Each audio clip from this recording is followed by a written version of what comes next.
మాతృదేవోభవ. నేను మీ శ్రీధర్. నా cell number 9295909819. ఇప్పుడు మనము 1వ తారీఖు జూన్ నెల 2025 నుండి 15వ తారీఖు జూన్ నెల 2025 వరకు, అంటే ఈ 15 రోజులు, దీన్ని పక్షము అంటారు. 15 రోజుల్ని అంటే భాగము అని అర్థం. పక్షము అంటే భాగం అని, ఒక పక్క భాగం అని అర్థం. ఒక నెలలో రెండు పక్షాలు ఉంటాయి, 2 భాగాలు చేసినట్టయితే. అంచేత ఇక్కడ దీన్ని పూర్వపక్షం అంటారు. అంటే మొదటి పక్షం రోజుల గురించి, ఈ 15 రోజుల గురించి. నెల అంటే 30 రోజులు కాబట్టి 30 కానీ 31 కానీ జరుగుతూ ఉంటుంది. ఒక్కొక్క నెల 28 కానీ 29 కానీ రావచ్చు. ఏదైనా 30 అనేటటువంటిది ఒక ప్రామాణికంగా మనం స్వీకరిస్తూ ఉంటాం నెలకి. అటువంటి నెలలో సగం 15 రోజులు కాబట్టి ఆ పక్ష ఫలితాలుగా మనం చెప్పుకోవడం జరుగుతుంది, 15 రోజుల యొక్క ఫలితాలని. ఇప్పుడు మనం 1వ తారీఖు నుంచి 15వ తారీఖు జూన్ నెల 2025 వరకు ఈ పక్షంలో, అంటే ఈ 15 రోజుల్లో గోచార ఫలితాలు ద్వాదశ రాశుల వారికి ఎలా ఉంటాయనేది మనం సశాస్త్రీయమైన పద్ధతిలో తెలుసుకోబోతున్నాము. ఇందులో అతిశయోక్తులు కానీ, లేదా మిమ్మల్ని ఇంప్రెస్ చెయ్యాలి, లేకపోతే ఈ హెడ్డింగ్ చూసేసి మీరు ఖచ్చితంగా చదవాలి, నాకు ఇన్ని వ్యూస్ రావాలి, ఇంతమంది సబ్స్క్రైబర్స్ రావాలి అనేటటువంటి ఏ విధమైనటువంటి స్వార్థపూరితమైనటువంటి ఆలోచనే లేదు. మీరు సశాస్త్రీయమైనటువంటి విశ్లేషణ కావాలంటే చూస్తారు, మీకు నచ్చితే సబ్స్క్రైబ్ చేసుకుంటారు. నేను సబ్స్క్రైబ్ చేసుకోవడం కోసం మిమ్మల్ని నేను బతిమాలక్కర్లేదు. ఇలా తప్పుడు కంప్లైంట్స్ అంటే హెడ్డింగ్లు పెట్టేటటువంటిది, ఆ హెడ్డింగ్కి లోపలుండే సబ్జెక్టుకి సంబంధం లేనటువంటి విషయాలు ఇందులో చెప్పబడవు. అలాగే కొన్ని గ్రహాలు బాగలేవు, అంత మాత్రాన మిమ్మల్ని భయభ్రాంతులు చేసేసి మీ చేత జపాలకనో హోమాలకనో, లేకపోతే ఏదో మా మిత్రుడు ఒక ఆయన ఈ మధ్యకాలంలో చెప్పాడు, ఒక ఆయన చెప్పాడట అట్లా. ఎందుకంటే ఆయనకి ఏదో కొంచెం కుజి దోషం లాంటిది ఏదో ఉందట. అయితే అతని జాతకం మనకు రాలేదు, కానీ కుజి దోషం ఉందని ఆయన నిర్ధారణ చేశాడు. అది ఎంతవరకు యథార్థం అనేది ఆ భగవంతుడు తెలియాలి. మంచిదైతే మంచిదే, నిజంగా ఉంటే మరి మంచిదే చెప్పింది కూడా. అయితే దాని పరిష్కారం మాత్రం అంత అక్కర్లేదు. ఎందుకంటే తమిళనాడు వెళ్ళి, తమిళనాడులో సుబ్రహ్మణ్య స్వామికి షణ్ముఖుడు అని పేరు, ఆయనకి ఆరు పుణ్యక్షేత్రాలు పవిత్రమైనటువంటి, చాలా పవిత్రమైనటువంటి 6 పుణ్యక్షేత్రాలు ఉన్నాయి. 4 చూపిస్తున్నాను అనుకో, 6. ఈ 6 పుణ్యక్షేత్రాలని ఒకసారి వెళ్ళి తిరిగేసి దండ దర్శనం చేసుకుని రమ్మన్నాడట. ఇది అందరికీ సాధ్యపడుతుందండి. ఒక పేదవాడు ఉన్నాడు, ఒక భాష రానివాడు ఉన్నాడు, చదువుకోని వాడు ఎక్కడ ట్రైన్ ఎక్కాలో, ఎక్కడ ట్రైన్ దిగాలో, ఏ రూట్లో వెళ్ళాలో వాడంతా గట్టిగా తిరిగితే ఆంధ్ర మన లేకపోతే తెలంగాణలోనూ పూర్తిగా కూడా తిరుగుతున్నటువంటి వ్యక్తి వేరే రాష్ట్రం పోయి ఎక్కడ తిరిగి అతనికి ఆర్థిక పరిస్థితి ఉండాలి కదా. ఇవన్నీ ఆలోచించాలి మనం. ఇవి ఇట్లాంటి భయంకరమైనటువంటి శాస్త్రకారులు ఎప్పుడూ చెప్పలేదు. మనం ఇంటి దగ్గర కూర్చొని చేసుకునేటటువంటిది, లేదా ఇంటి దగ్గరలో ఉన్నటువంటి గుళ్ళోకి వెళ్ళి చేసుకునేటటువంటిది, దాన్ని కూడా ఎక్కువ ధనాన్ని ఖర్చు పెట్టి చేసుకునేటటువంటివి, ఎక్కువ ద్రవ్యం ఖర్చు అవ్వకుండా చేసుకునేటటువంటి విధానాలు అనేక చెప్పబడిన శాస్త్రాల్లో. అట్లాగే అవి ఏవైతే ఉన్నాయో అవి సూక్ష్మంలో మీకు చెప్పడానికి నేను ప్రయత్నం చేస్తాను. డబ్బులు ఉన్నవాళ్ళు ఓకే, సంతోషం, ఖర్చు పెట్టుకోండి, విత్తం కొద్దీ వైభవం, ఓకే.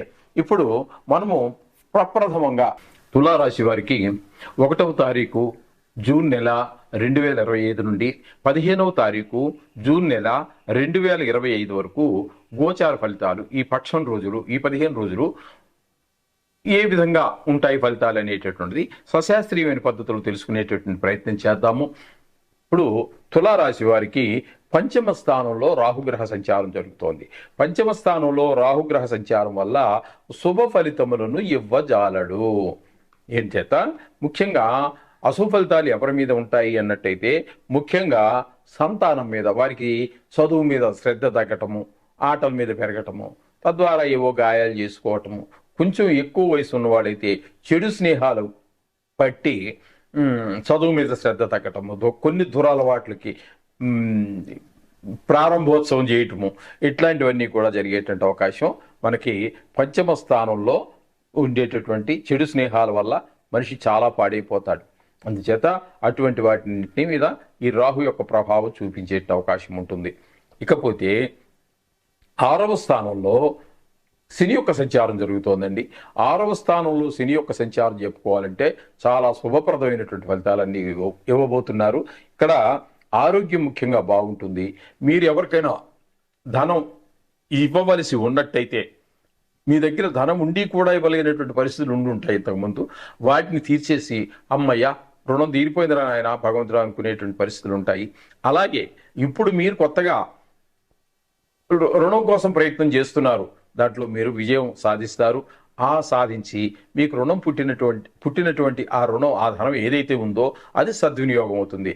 అంటే ఒక ఆరోగ్య రీత్యా ఖర్చు పెట్టడానికి తీసుకున్నారా, లేకపోతే మీ బాబో పాపో మీ సంతానాన్ని అమెరికా ఉన్నత విద్యల కోసమో ఆస్ట్రేలియానో మరో ఇతర దేశాలకి పంపించడం కోసం ప్రయత్నం చేస్తే ఆ విషయాల్లోనూ, లేదా ఒక గృహ నిర్మాణం చేసుకోవడం కోసం లోన్ తీసుకున్నారు ఆ విషయంలోనూ, ఏ విషయమైనా మంచి పనికి మీరు తీసుకున్నది ఆ లభించినటువంటి రుణం కూడా సద్వినియోగం అవుతుంది, అందులో ఎటువంటి సందేహము లేదు. ఈ విధంగా మీకు మంచి పేరు ప్రఖ్యాతులన్నీ కూడా వస్తూ ఉంటాయి. ఈ విధమైన ఫలితాలన్నీ కూడా శని భగవానుడు 6వ స్థానం సంచారం వల్ల ఏర్పడుతూ ఉన్నది.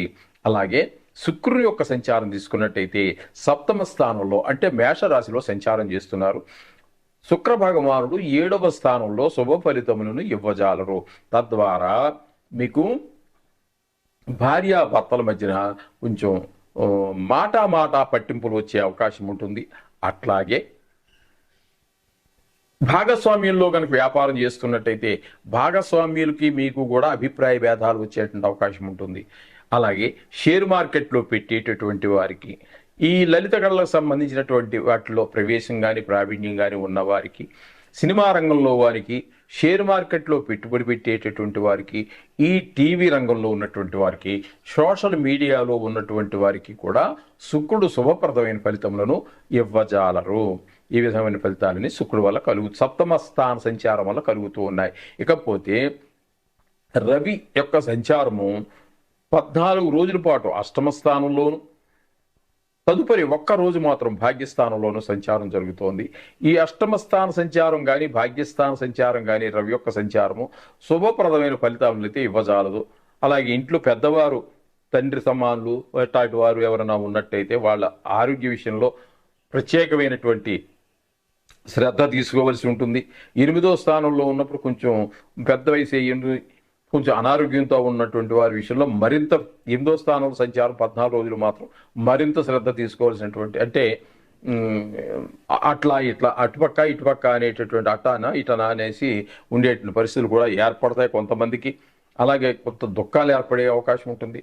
కొంతమందికి హఠాన్ మరణాలు సంభవించేటువంటిది, పెద్ద దుఃఖాలు ఏర్పడేటువంటి ఉంటాయి, ధన నష్టం జరిగేటటువంటి ఉంది, కలహాలు జరిగేటువంటి ఉంటాయి, అవమానాలు అపఖ్యాతి పాలయ్యే అవకాశాలు కూడా ఇక్కడ మీకు 8వ స్థాన రవి సంచారం గోచరిస్తూ ఉన్నది. భాగ్యస్థానంలో ఒకరోజు సంచారం చేస్తున్నారు.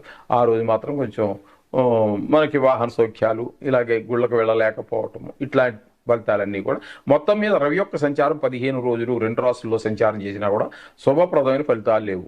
అట్లాగే బుధుని యొక్క సంచారం కూడా 8వ 9వ 2 స్థానాలలో సంచారం జరుగుతోంది. 8వ స్థానంలో ఒక 8 రోజులు సంచారం చేస్తూ ఉన్నారు. ఆ 8 రోజులు మాత్రం మీకు శుభప్రదమైన ఫలితాలు వస్తూ ఉన్నాయి.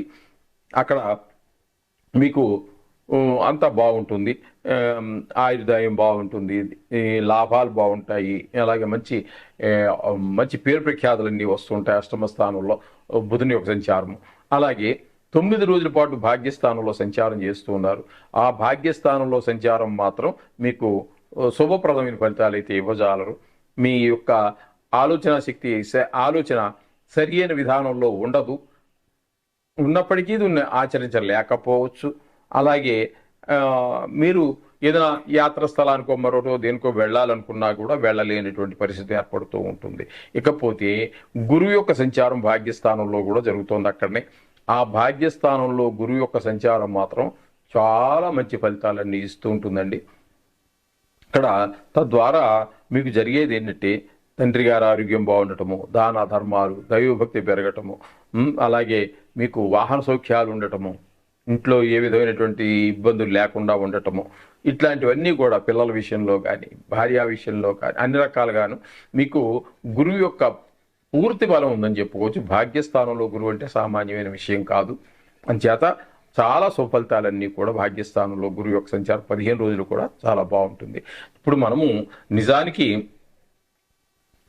15 రోజుల ఫలితాలు చెప్పుకుంటున్నాం కాబట్టి 15 గురించి చెప్పుకుంటున్నాం, కానీ 1 సంవత్సర కాలం పాటు గురువు ఇక్కడే ఉంటాడు. వార ఫలాలు చెప్పుకో, పక్ష ఫలితాలు చెప్పుకో, మాస ఫలితాలు చెప్పుకో, సంవత్సర ఫలితం చెప్పుకున్నప్పటికీ కూడా, అంటే కొద్ది రోజులు మరి వ్యయ స్థానంలో ఉన్నప్పుడు విషయం వదిలిపెడితే ఇక్కడ సంవత్సరం పాటు మిథునంలో ఉంటారు. ఆ మిథునంలో ఉన్నటువంటి 15 రోజులు కూడా ఈ తులారాశి వారికి అత్యంత శుభప్రదమైన ఫలితాలనే ఇస్తారు. ఈ విధంగా మనం గుర్తుపెట్టుకోవచ్చు.